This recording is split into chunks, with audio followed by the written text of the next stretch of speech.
All right. So we're in here. Okay. Tonight is Trump and G. We're going to discuss Silicon Valley Bank collapse, which Japan had Stock Exchange predicted years ago. In my book, Stock Exchange: How Inner City Kids from Brooklyn Predicted the Great Recession, and Pan ahead, I predicted there would be another recession, likely more painful than the last. Um, uh, there's been a lot of information in the media about Silicon Valley Bank and what happened, and um, there could be other bank runs as well, but it just seems like it came out of the clear blue sky. It's also a sharp departure from, previous rumblings from presidents that the economy is on solid footing and so on and so forth, where I and several others have been ringing the alarms about how poor the economy really is and that we've never really taken the risk out of the system. And so then last week, I got a call from Tony Mitchell, who's also on the podcast as well, about Silicon Valley Bank. And he was trying to explain that, there seems to be a potential bank run and it could lead to a bigger contagion, which is not surprising to me. I didn't know which bank it would be or when it would happen, but it just didn't surprise me at all because it's just on and on with these Fed intervention and stuff going on behind the scenes that we may not have known about. Now it's in the forefront. Now the public is aware of it. So I'm going to try to break down a high level what happened with the bank. The article from Jeremy Lacoste from Seeking Alpha, the financial website Seeking Alpha, where he describes cracks were present before the bank run. It's sort of high level. He's saying that the bank balance sheet was having problems a while, and the regulators knew about it. So, for instance, you call it SVB Financial, which is the official name of the bank, held about $26 billion of securities listed for sale. But according to its financial notes, the securities cost about $28.6 billion, which meant that those securities were underwater. So the Federal Reserve has been raising interest rates over the past year, and they've been sort of foreshadowing that they're going to they're going to fight inflation. And also they want the economy to be driven by, wages and not wealth and not asset accumulation and capital appreciation. The Fed's policy of spiking asset prices has created wealth for a very small segment of society, but it's also masked how poor the economy really is, in my opinion. Just because stocks going up and real estate assets going up doesn't mean the economy is strong. And everybody hasn't been able to enjoy in those gains, except for maybe the investor class. So now the Fed's been hiking interest rates, the value of those assets, whether you're talking about real estate or bonds, mortgage-backed securities, the type of investments that some banks have, or some type of investments that banks loan against, the value of those assets are in decline. At least they should be declining. So that means, these banks loan to value. They loan against those assets at elevated prices. The bank's loan to value should also be deteriorating, and the capital adequacy should be deteriorating. So this doesn't surprise me that a bank is having financial problems. And so this bank's investments were underwater by about $2 billion. Then the article also says that in December 2022, the bank's deposits shifted about $45 billion out of non-investment bearing accounts. Why that is, who knows? $29 billion of that money found itself in other types of accounts, mostly interest bearing checking and savings accounts. So that means the companies, the banks, paying more interest for those deposits, and its interest margin, the interest income it makes minus the interest expense it pays, is net interest margin, which is a key barometer for a bank's financial results. It's likely shrinking. That means that its core earnings was shrinking going forward. It's not a good sign. Then it says that the bank took Thursday morning was the last week that the shock regarding SVB Financial hit when the bank announced the need to raise capital and had sold all of its available for sale securities, taking out $2.5 billion realized loss. So there was rumblings that the bank needed to raise capital, which makes sense to show up its capital adequacy. But I'm not quite sure how well the bank managed expectations, because if it knew its assets were shrinking, the value of the assets was shrinking. You probably should have tried to raise capital earlier, but I think that's what triggered the bank run. I also heard that, the rumor was that certain banks like J.P. Morgan had gone to its depositors and said, your bank's in trouble. You should bring your deposits over here. And so then deposits started leaving, which exacerbated the bank run. Also understand that this bank was making loans for like tech startups too, which seems kind of weird to me. You're basically making loans for venture capital assets, which, to my opinion, should be funded with equity. But they were making loans to tech startups, which could have been good business loans if the stock market was rising, and those tech startups could keep going public and generate cash flow from going public and tapping the public markets.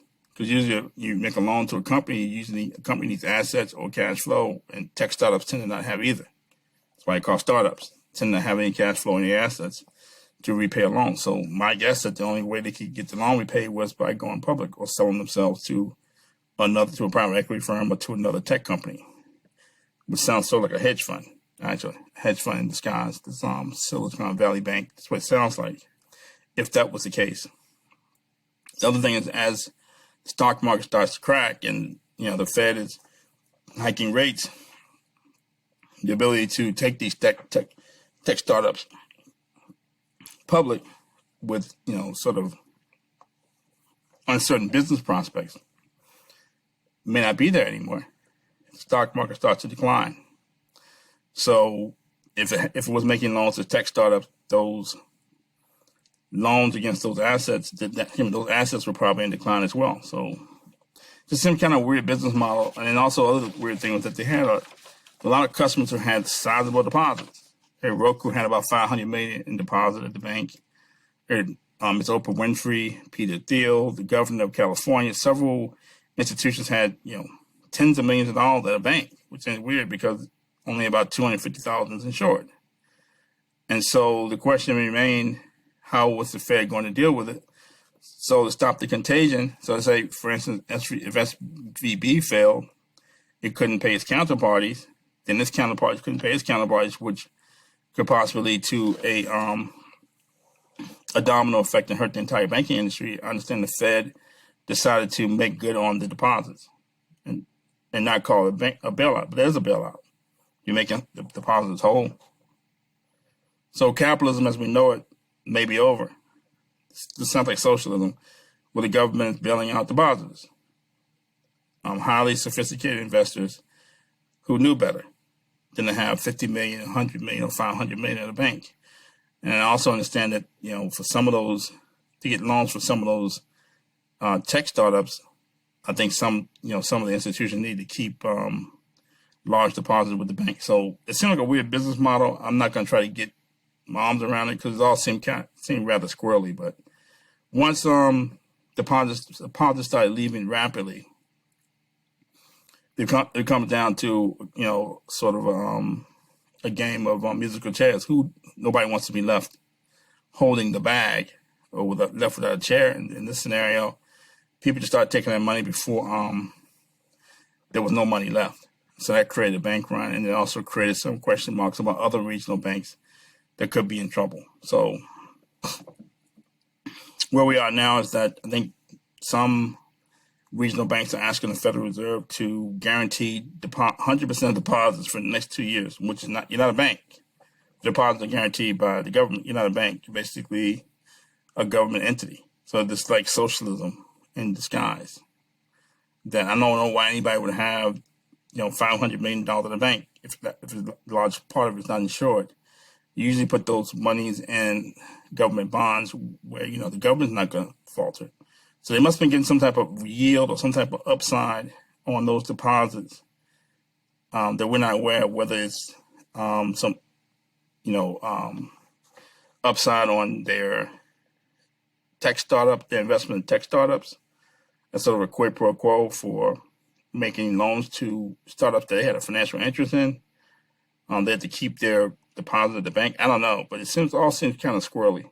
And it seems like the government is backstopping wild risks and a cowboy mentality which I sort of predicted years ago after the financial crisis. So where we are now is that looks like regional banks are asking the government to ensure all deposits for the next couple of years, and also to understand over the weekend the Federal Reserve is pumping liquidity into banks and into financial markets to keep markets stable. Which is right back to where we were in 2008, 2009 amid the financial crisis, which I predicted with this book here. Shock Exchange, How Inner City Kids from Brooklyn predicted the Great Recession and the pain ahead. People thought I was crazy. So why are you saying the economy is not that strong? Well, we're going to have another recession if the government and the media saying something totally different. So the government never really took the risk out of the economy, never stopped the speculation. They just sort of bail people out and said, business as usual. So this is sort of my high level take on the SVB bank scenario. That this really was a bailout.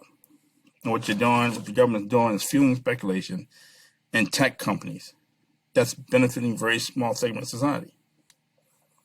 It's not capitalism. You invest in a tech company, it goes under, you should lose your money. But some people can't lose their money. So now you have banks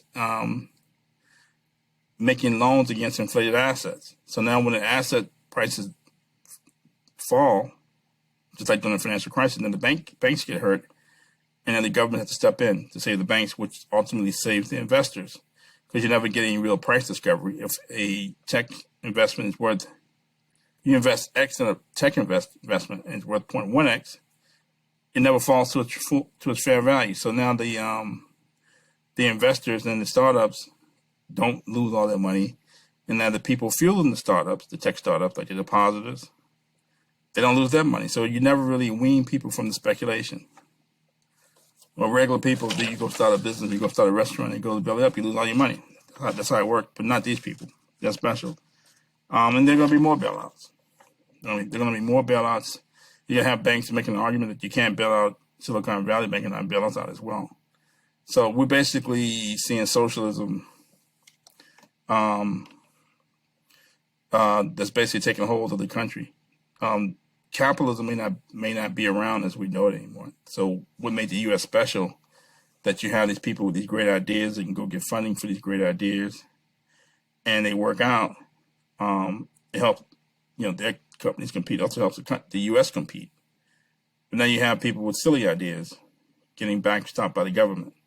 So now just like any other country, a bunch of oligarchs who have ties to the government who run the country.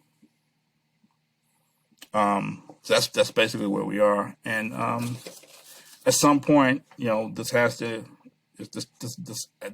bubble that the government, the Federal Reserve blew, or that they pumped up after the financial crisis, have to decline. The asset bubbles have to be popped at some point. I don't know why the government thought it was a good idea, the Federal Reserve thought it was a good idea to pump up asset prices during a recession, but now everybody gets the downside. The general public gets the downside of higher asset prices. They can't afford a home, they can't afford food. With a small segment of society who owns the assets, they get the benefit of higher assets, but they don't get the downfall, because when the assets are about to fall, the government steps in and props them up again, props up deposits or props up asset values. So this will soon come to an end, and will likely lead to social unrest, which I predicted in the book, if it hasn't done so already. So that's Trump and the GE, Silicon Valley Bank, and the pan ahead, the Shock Exchange predicted. So thank you for listening. Thank you.